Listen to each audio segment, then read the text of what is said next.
Assalamualaikum warahmatullahi wabarakatuh kepada tuan dan puan, rakan-rakan semua. Sekali lagi saya ucapkan selamat datang ke siri podcast kali ini. Untuk bulan ini kita akan membincangkan tentang beberapa perkara yang berkaitan tentang pengurusan diri kita sendiri dan juga perkara-perkara yang mengakibatkan yang menjadi sebahagian daripada perjalanan kita sebagai seorang individu. Jadi sama ada tuan dan puan merupakan seorang usahawan, pemilik bisnes, ataupun tuan dan puan merupakan eksekutif yang mempunyai tugas-tugas khusus dalam mana-mana organisasi, maka sebenarnya kita tidak dapat lari daripada perkara-perkara penting dalam pengurusan dan juga kepimpinan diri kita.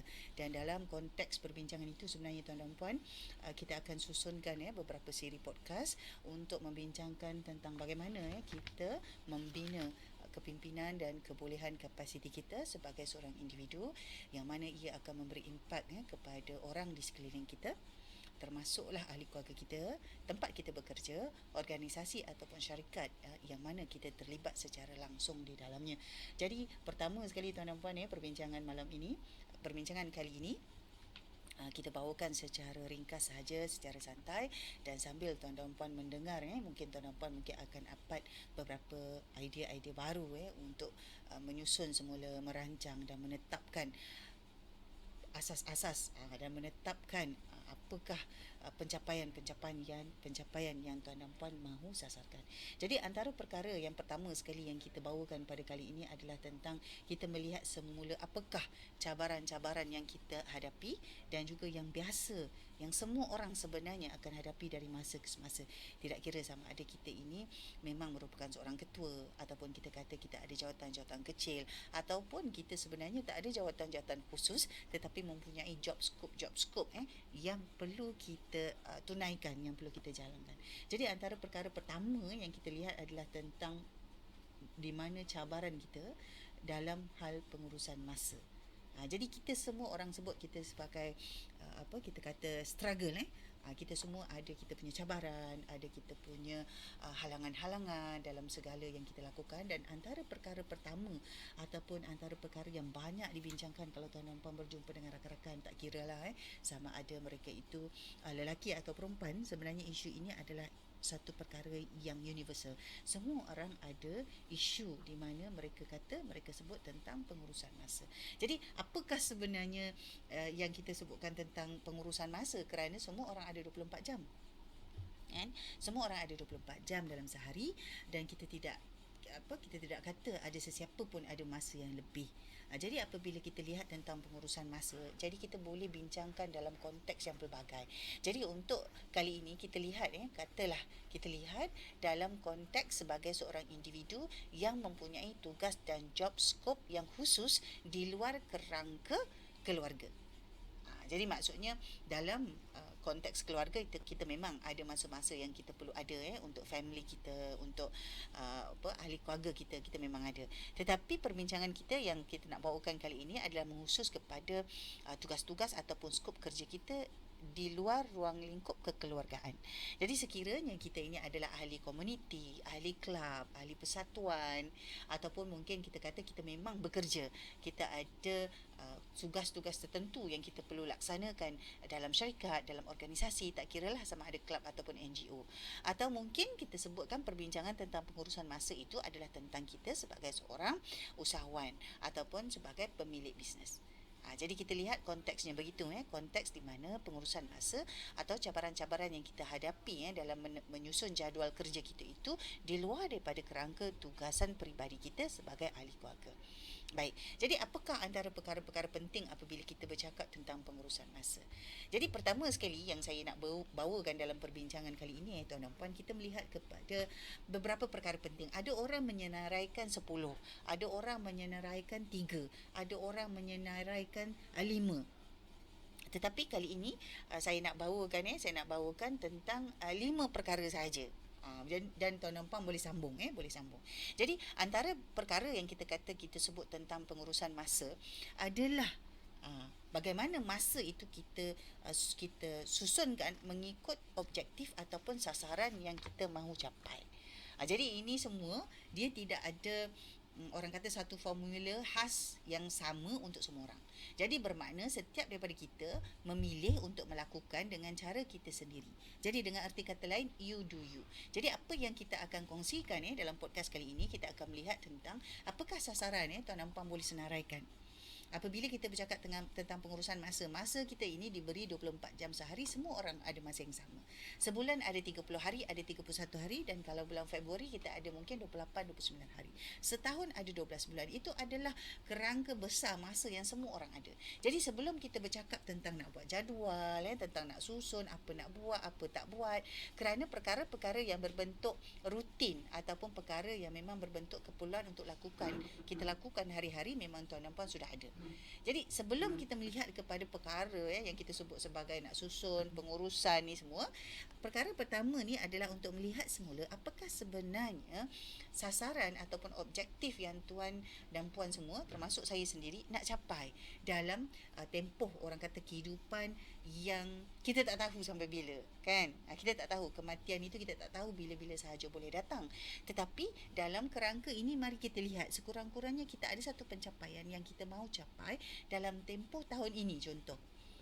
Jadi bermula katalah sekarang sehinggalah 12 bulan, contoh. Jadi apakah antara perkara yang mesti ada dalam senarai kita? Baik, saya akan kongsikan 5 sahaja dahulu tuan dan puan, sebab daripada situ tuan dan puan boleh tambah lagi senarai-senarai mengikut apakah kapasiti dan perancangan yang tuan dan puan ada. Pertama sekali adalah tentang apakah yang kita mahu capai dari segi tahap kesihatan kita. Apa sasaran tuan dan puan? Tuan dan puan bagaimana sekarang? Sekiranya tuan dan puan kata, oh saya dah cukup sihat. Jadi apakah kesihatan itu, definisinya bagaimana? Ada setengah orang, contoh sebagai wanita contohnya, mereka mungkin bercakap tentang persediaan untuk menghadapi fasa menopause. Ini contoh. Ini adalah perkara realiti tuan dan puan, yang mungkin kita kata kita rasa lucu, kita rasa ketawa, tetapi sebenarnya ia adalah satu realiti. Mungkin ada setengah individu melihat okey, kesihatan itu betul dia sihat, tetapi dia ada masalah kulit yang sensitif contohnya. Ataupun dia kata dia ada masalah rambut yang banyak gugur, contoh. Jadi bila kita melihat kesihatan tuan dan puan, kita tidak boleh melihat dalam skop yang macam kecil saja, besarkan sedikit. Contoh, ada setengah kata okey, dia mahu mengekalkan BMI yang sesuai. Mungkin ada sasaran-sasaran tertentu, contoh untuk menurunkan tahap kolesterol, untuk memastikan tekanan darah sentiasa baik, contoh. Jadi dari segi kesihatan, apakah sebenarnya sasaran atau goal yang kita nak capai? Jadi tuan dan puan boleh letakkan dulu yang itu. Itu yang pertama sekali tentang kesihatan. Yang kedua, mungkin kita bercakap tentang tahap keupayaan intelektual kita.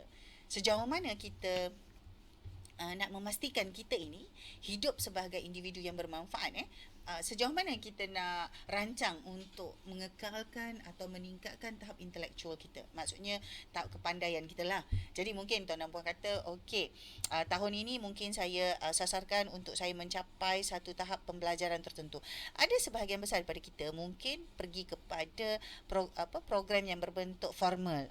Maksudnya contohnya ada yang nak sambung MBA, ada yang nak belajar bidang lain. Katakanlah mungkin kita seorang jurutera dan kemudian kita belajar tentang politik. Kita daftar satu program tentang political study contohnya.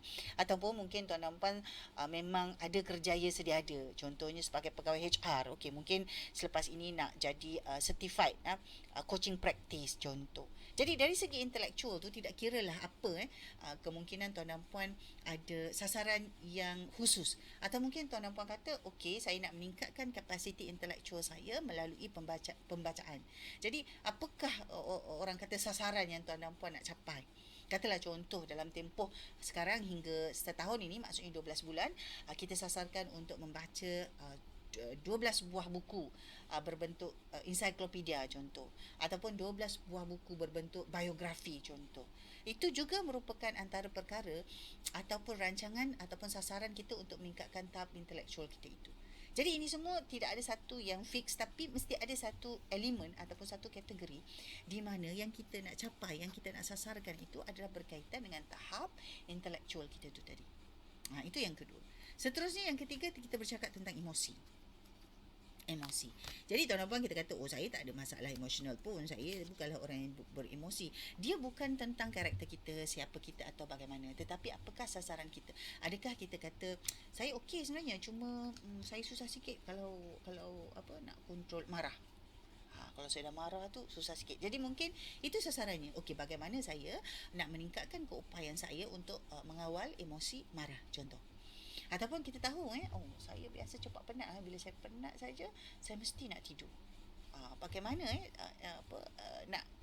nak mengaitkan bagaimana kita nak memperbaiki keadaan itu dengan mengetahui konteks pengurusan ataupun peningkatan kadar kebolehan kita mengurus emosi itu tadi.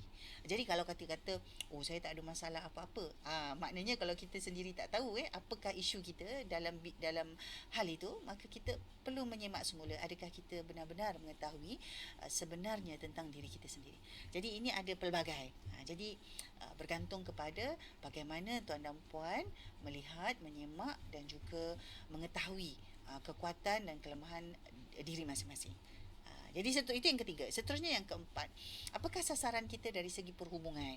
Jadi katalah kalau kita kata kita bekerja, kita ada hubungan antara kita dengan majikan kita, dengan kawan-kawan kita, ataupun dengan ahli-ahli departmen-departmen unit-unit lain. Jadi mungkin bahagian itu yang kita ada sasarkan nak perbaiki. Ataupun mungkin tuan dan puan kita sebut tadi, walaupun kita kata kita nak bincang dalam kerangka dan konteks di luar hubungan kekeluargaan, tetapi mahu tak mahu kita kena masukkan juga.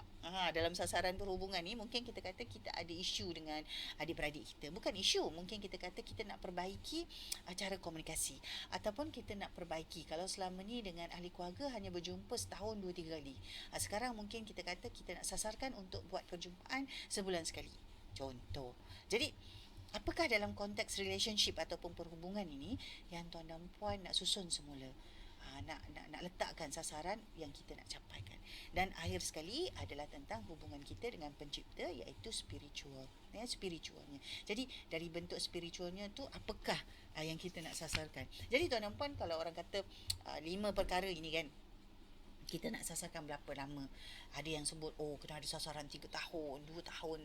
Tetapi bagi saya secara praktikal kita boleh bermula untuk 12 bulan dahulu. Jadi apabila kita bercakap tentang spiritual itu, ada setengah orang kan, dia ada sasaran tertentu. Contoh dia kata, sebelum ni saya hanya baca Al-Quran hujung minggu sahaja. Sekarang saya nak pastikan setiap hari saya baca sekurang-kurangnya 1 muka surat. Contoh. Jadi dalam seminggu saya mesti baca 7 muka surat. Itu contoh. Mungkin dia kata, okey, lepas ni saya nak tingkatkan lagi solat sunat. Sebelum ni solat sunat saya ialah waktu maghrib dan isyak sahaja. Jadi sekarang saya nak tambah. Mungkin ada yang begitu. Atau mungkin ada yang meningkatkan, okey, selama ni zikir saya banyak ni saja, saya nak tingkatkan. Ataupun mungkin saya nak tingkatkan kefahaman saya nak masuk kelas tadabbur. Contoh. Jadi apabila kita mulakan dahulu tuan dan puan dengan orang kata sasaran objektif dengan 5 perkara ini, nanti tuan dan puan seterusnya boleh tambah lagi. Dan kebanyakan daripada kita akan tambah, antaranya adalah sasaran keuangan. Yang keenam dia tambah, iaitu sasaran keuangan. Jadi mungkin selepas itu tuan dan puan ada lagi penambahan-penambahan lain yang tuan dan puan nak masukkan dalam senarai.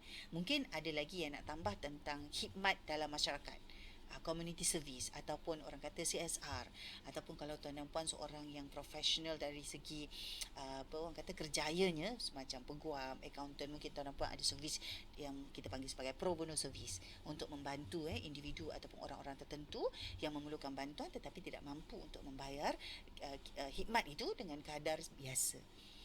Baik. Jadi apakah sebenarnya bila kita sebut tentang sasaran kita tadi dah bincang 5 ke 6 sasaran. Apa sebenarnya kaitan dengan pengurusan masa?